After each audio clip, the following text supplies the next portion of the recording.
ఒక విచిత్రమైనటువంటిది 1500 1600 ఎకరాలు వాళ్ళకి ఇచ్చేసేసి వాళ్ళు దాన్ని డెవలప్ చేసుకుంటే దానికి అయ్యే పెట్టుబడి అంతా రాష్ట్ర ప్రభుత్వం పెట్టుద్దట. దాంట్లో ఎంత కమ్ముకోవాలో వాడిష్టమట, ఏదైనా వాడిష్టమట. మనకేమో 5% 10% లాభం వస్తుందట, మిగతా అదంతా ఆడి తినే ఇచ్చట. దాని మీద ఏదన్నా క్యాన్సిల్ చేసుకున్నట్టయితే 100 కోట్ల రూపాయలు అడిగి పెనాల్టీ ఇవ్వాలట. లేదంటే దాని మీద సూ వేసుకోవడానికి కేసు ఇంగ్లాండ్ కోర్టులో మాత్రమేనట.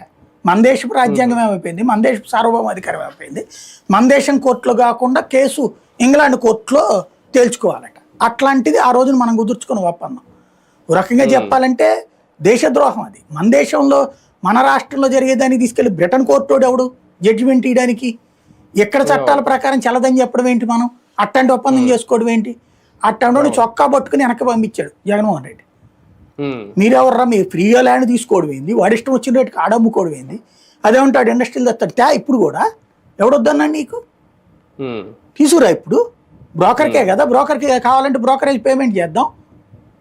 ఇవాళ వచ్చినటువంటి ఇండస్ట్రీస్, ఇప్పుడు బాబు గారు వచ్చినప్పుడే వచ్చిన ఇండస్ట్రీస్ ఉన్నాయి కదా, అది సింగపూర్ వాడు చెప్తే వచ్చినాయి.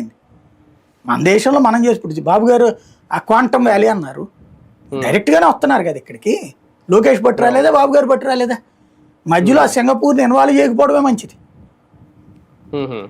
వాడు బావులో కావాలంటే తెచ్చుకోవా ఇండస్ట్రీస్ అని చెప్పు. వాడి చేతికి భూమి ఇయ్యడమైంది, మన భూమి ఇయ్యడమైంది. ఇప్పుడు సెజ్ ఉంది, శ్రీ సిటీ మనోళ్లే కదా నడుపుతుంది. TV9 మాజీ సీనియర్ రాజు గారు రవిసానారెడ్డి కదా నడిపేది. లేకపోతే మనకి కాకినాడ సెజ్ కానీ ఇవన్నీ ఎవరు